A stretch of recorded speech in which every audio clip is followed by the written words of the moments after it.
I literally worked 80 hours on average in this job right here, which I was a consultant slash equity analyst. I didn't need to put in more hours. I already worked enough. I didn't have any time. The real problem to reach my financial freedom was that I needed to recover time and make better use of the time that I had. But how do I know this is going to work and actually get you to your financial freedom? Because in 2 years of working this job, I was able to build an income of 103K by myself, which then allowed me to quit that job a year ago and maintain a six-pack the entire time. So it works. But you might be thinking right now, oh shit, this guy's just going to tell me to grind hardcore at every second of free time I have. No, I was already burnt to a crisp. So I'm not going to tell you to grind because it will lead to burnout.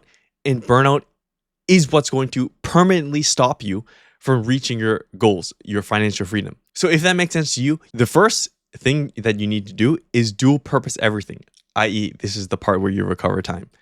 So the idea is that you can stack most health habits to save time. So here's how I did. Literally when I was working in the office in my job, I would do pissing calf raises, toilet dips, and actually be productive. So the pissing calf raises. So if you typically do your workout, whatever workout it is, you'll want to do some legs, you want to do some arms. When I was in the bathroom taking a piss, anytime that I wanted to take a break, in order to get my 3 sets in for my workout of calf raises while I'm taking a piss, I would just be standing there doing single leg calf raises. I do one leg and then the other leg. By the time I'm done taking a piss, okay, that's 1 set done. Take a piss 3 times in a day, maybe a few more. Well, shit, I got 4 sets of pissing calf raises in. That saves me 30 minutes of going to the gym. On top of that, toilet dips. Sometimes I take a dump in the office after I drink the coffee in the morning. It makes me take a dump, right? And you know those thing for handicapped people, they have the rails on the side of the toilet stalls. I would grab the rails and I would just do dips right there. Again, I come into the bathroom on top of sometimes taking a piss. I would just go into the stall, do some toilet dips real quick. Again, that's 3 or 4 sets that I don't have to do later on. So throughout the day, I would stack going to the bathroom with my workouts, which saves me hours later on of actually doing dedicated workout time. Because when I go back to my work, that's essentially my rest time. And usually rest time is what eats up all the workup time. So I recover all of that back. And that allows me to actually be productive. And what I mean by actually productive is just get your work done in your job faster. The faster you can get that job done now by just being more efficient and doing these things, then of course that leaves more time for you to go and work on your other goals. And also what I mean by actually be productive is obviously you don't like your job too much. I personally, I didn't like this job a whole ton, but it was fine. And I did my work. But I tried to be the best worker possible. I 100% focus. I'm not going to open a YouTube channel. I'm not going to listen to music. I'm not going to listen to a podcast. I'm just going to focus dedicated on my work. And that also gets the work done faster, which allows you to get out faster. And in the long term, in terms of recovering time, if you do your work most productive, you're probably going to get promoted faster. If you get promoted faster, you make more money faster. If you make more money faster, then of course, that is just going straight towards your financial freedom. So if you want to talk about the types of time recovery, we have wasted time, we have non-stacked time, and we have mad work time. And that's sort of what I covered in the example. Wasted time is just straight up distractions, like scrolling on TikTok in the morning to get warmed up on work or whatnot. Just don't do that. Don't do that. If you're distracted on stuff or watching anime in time that you could genuinely utilize, then just don't do that. I won't go super deep into how to avoid distractions, but the easiest way to do it, and you can watch my other videos on it, but if you don't start the distraction, it's a lot easier to stop. If you start playing a video game, you're probably going to play for hours, right? You can't resist that shit. But if you just never start in the first place and you keep it off your mind, then you're probably not going to keep going. Or if you don't start scrolling, you're probably not going to continue scrolling. And non-stacked time. The way to do this, I know I mentioned a couple examples like my pissing calf raises and toilet dips, but some more examples for you to just give you ideas so you can figure it out within your own day and then plan for it and stack it, is commuting. That's very simple time that you don't have to be doing much in.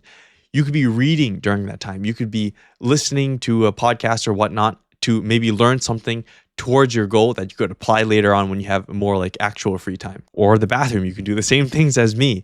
Or hygiene. What I mean by this is brushing your teeth. While you brush your teeth, could you just do squats? I honestly did that too. Sometimes brush my teeth, I would stretch. Like I would put my leg up on the sink and just do my stretches in the morning instead of having dedicated time for that. And med work time. This is what I mentioned, kind of like doing the YouTube and whatnot. Don't open a video and try to watch it while you're doing your work. This applies not only to your job, like I mentioned, but also to your actual work. You're going to be 10 times more effective. If you be honest with yourself, when you have that like background video, you're going to watch the video. You're not going to do your work. So it's not like, oh, half my attention's here, so I'm 50% productive. No, it's like 90% of yourself is dedicated to the video and like 10% to the actual work. So assess these 3 things for yourself, stack it, cut it out, recover it, and also don't dilute the time that you have. So the act of unstacking things and stacking them. So now into making better use of your time after you've recovered it. So how to work less but better hours. So essentially focusing deeper in the work time that you have. So let me tell you right now, you can absolutely get more done in less time. For example, in my office has candy. My office has ice cream. There's literally pastries on the table that people buy all the time and just leave out for people. And the office is open 24/7. And I can order whatever the hell that I want on Uber Eats. And of course, I mean, your job doesn't have this luxury maybe, but I did, okay? So all those things, very tempting, especially when you're tired. You know, when you're sleep deprived, you're like craving sugar and just craving to eat in general. Very distracted. But the thing is, I avoided all these things. I never touched the candy. I never touched the ice cream, never touched the pastries. And I only ordered on Uber Eats when I wanted to eat a meal, an actual meal. And why did I do this? Like I could have just milked the job for money and ate all the food that I wanted, right? I didn't do this so I could focus deeper and then get over my work faster so they can have more time later on. Because if you think about it, how do you feel? Just be honest with yourself. If you ate the candy, if you ate ice cream, just to make your tired brain feel better after 80-hour work week, how are you going to feel the next day? You're going to feel like shit, right? You honestly know what you feel like. There's certain foods that make you feel like shit. You know what they are. If you eat them, although they're very tasty, it's not going to help you later on in your goal, especially on the weekends. Let's say you binge hardcore and ate ice cream because you feel bad about yourself, but then you feel tired after, you feel sluggish. You're not going to get your work done, right? Avoid these things. Just avoid them. It's going to allow your brain to function better on your work. And honestly, you like save money from not having these things. So you need to choose to feel better overall and do what you don't regret. So what this means is not only just the food. Like the food is a big portion of it, but it's also the sleep, the exercise. By improving your health overall, it's going to allow your brain to perform better, which means deeper focus. So if you dedicate time to these like sleeping, exercise, eating well, it is more than worth it because you get outsized effects later on for the work that you do towards your goal. Literally look at the situation. We have option A where you're sacrificing yourself and option B where you're not sacrificing yourself. Who gets more? So in option A, just using sleep as an example because it's very simple.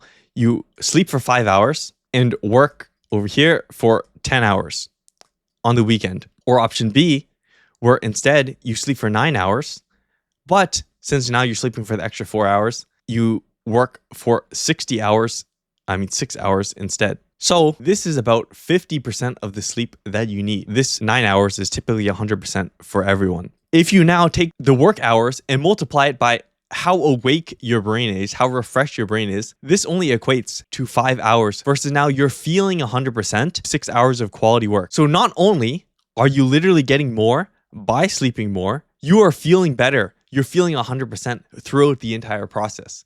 Would you want to slog through 10 hours or you rather just get the sleep and then just feel better? Or you want to do the exercise so you don't feel sluggish so that you could, again, work better or not eat the thing and put in the time to like cook for yourself and then work better. But obviously this is easier said than done, right? Sometimes you just need to snap yourself back into reality, something external away from all your rationalizations in your mind confusing you to just say like, oh, just do that thing. Or yeah, that's the better idea. So you can actually move forward. So if you're like a high skilled employee, you're a business owner right now, you want to make better use of your time, you want to be able to get high signal feedback from other people who genuinely understand what you're going through and are working towards the same goals as you, I actually have something. It's a free community in the top link in the description. If you're interested, you can join. But obviously, it's going to be a long journey. If you want to be able to now move faster on your goals, you can watch this video right here on how I escaped this job right here in 2 years instead of the 5 years that I planned.